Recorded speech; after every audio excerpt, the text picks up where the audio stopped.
Ako nga pala si James Bagunas, 27 years old, nakatira dito sa 3.5 Valle Golf Cainta, Rizal.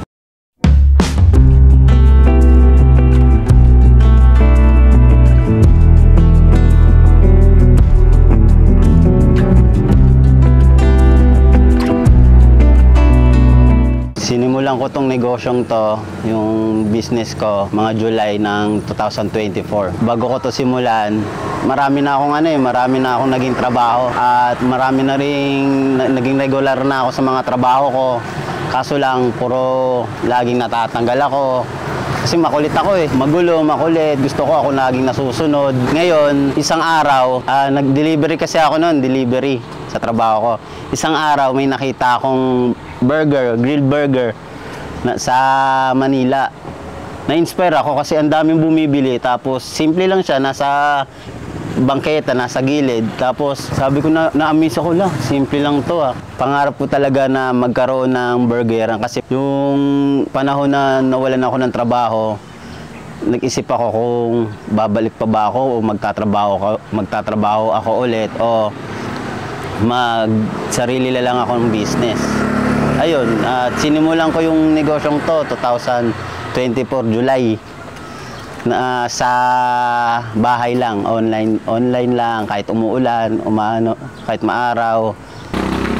So, sa business mo, kuya, di ba, like, nag-start ka last week, like, ano yung mga typical na struggles mo, yung mga pinagdaanan mo na feeling mo na build up sa business mo?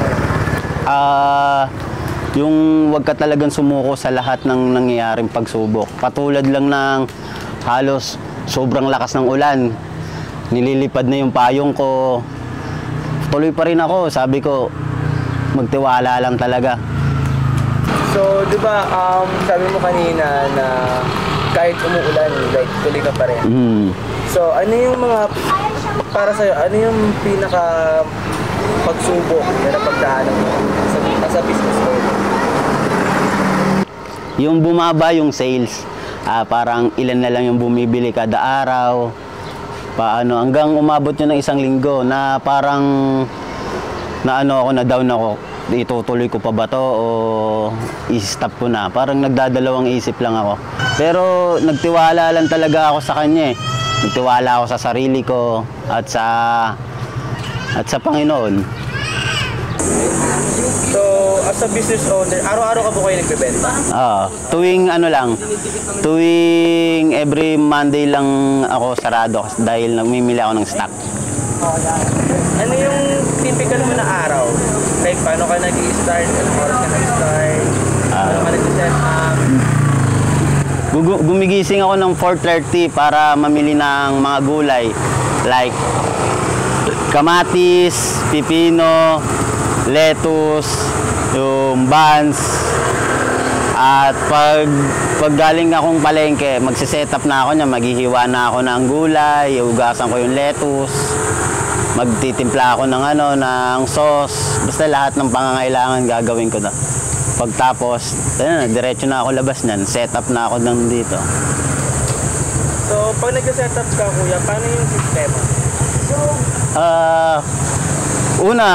Bago ko to i-set up, lilinisan ko muna yung bike ko.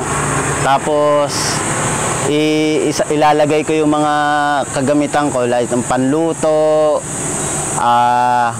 kalan, mga dressing, lahat ng paninda ko. Ngayon ilalabas ko na siya para i-set up, para pagdating dito maglalagay lang ako ng payong, linis onte, luto, ayun, ganun lang.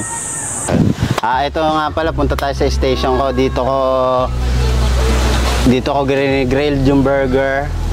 Tapos dito ko po prepare yung burger. May lettuce, kamatis, and pipino. Then lalagyan ko siya ng burger dressing, mayo ketchup, and flavor po nun ay cheese sauce and barbecue sauce. Ito pong station ko, yung drinks. Meron po tayong fruit soda series at saka lemonade, saka lemon cucumber. Ito po yung mga syrup.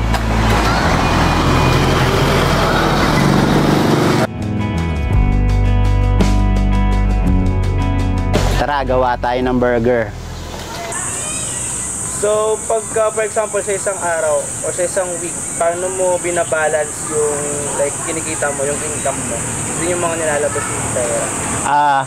Dun naman sa ganun, masasabi ko lang talaga na dapat i-record mo lahat mula sa puhunan, sa kita, sa mga expenses, malaman mo kung saan napupunta yung kita mo, kung saan napupunta yung mga ginagastos mo, o kumikita ka ba.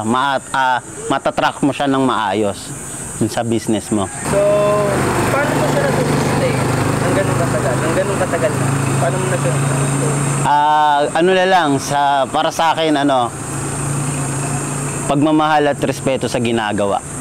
Dahil kung mahal mo yung ginagawa mo, mas nai-enjoy mo siya. Parang hindi ka nadadaw, hindi ka nagdadalawang isip, hindi ka nalulungkot kung para saan mo to ginagawa, para saan mo Okay, so doon naman tayo sa part ng paano mo siya binibenta. Like, paano mo ba siya, di ba nag-start ka online? Online. Sa bahay. Oo, sa bahay. Start ako sa bahay. So, paano mo siya minamarket that time? Una, pinipicturean ko muna yung mga burger ko. Then, isi-send ko, tapos i-aalok ko lang. Tapos, bago ko kasi sinimulan yun, nag-vlog kasi ako may history talaga na na ano ba talagang pinakadahilan ko bakit binuksan ko tong nagtayo ako ng gantong business Ayun, pinicturean, sinend ko sa mga kakilala ko, nag-alok, pinost, binidyo, lahat. Pinakita ko sa kanila para kung ano ba talaga yung pinaka-proseso ng ginagawa ko. So, di ba pinupost mo siya online? Araw-araw. So, syempre, may mga feedback yung mga tao. Apo. May nagsasabi sa'yo. So, paano mo yung dinidil? Everyday, like, pag may nagsasabi sa'yo na negative or positive, so, paano mo siya dinidil dun sa may binibenta mong burger? Kunyari, pag negative na feedback, mas sasarapan ko, mas aayusin ko yung presentation para doon naman sa laging na-appreciate o nagpapasalamat. Ganun pa rin, hindi ko pa rin binabago yung sistema ko. Mas lalo ko pang pinapaayos yung serving ko, yung pag-produce ng burger ko para sa kanila. So, na-feel mo na ba na parang gusto mo na mag-video? Oo, na-feel ko. Na-feel ko talaga parang umabot na talaga sa punto na parang ayoko na Pero, ayun nga, parang nagpahinga muna ako. Kinausap ko sarili ko, humingi ako ng gabay talaga sa kanya. And, ayun, nagpray lang din ako. At kinabukasan, mga lumipas 1 day, 2 days, bumulit.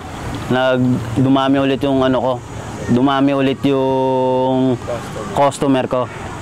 Ayun pala, kailangan mo talagang maranasan yun bago mo maintindihan na talagang hindi ka bibigay sa lahat ng pagsubok. Kasama pa yung parte pala talaga yun. Kung ano yung gusto mo. Mahirapan ka talaga.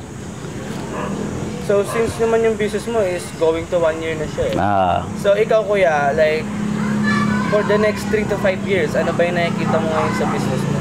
Like, paano mo siya nakikita? Sobrang yung vision ko ngayon, sobrang sobrang taas Ang gusto kong mangyari, maging food truck siya. Wala namang imposible, basta magtiwala ka lang talaga Kahit paunti-unti, at least umuusad dun papunta sa pangarap mo, papunta sa mga gusto mo. So, yung goal mo is, ano yung goal mo? Like, yung future goal mo? Ang pinaka-goal ko is magandang buhay para sa akin at sa minamahal ko sa buhay. At sa business ko rin, may matulungan akong mga ibang tao para sa kanila at para sa yung pinaka-value ng ginagawa ko, ayun lang talaga yung gusto kong mangyari. So, last question na tayo, kuya.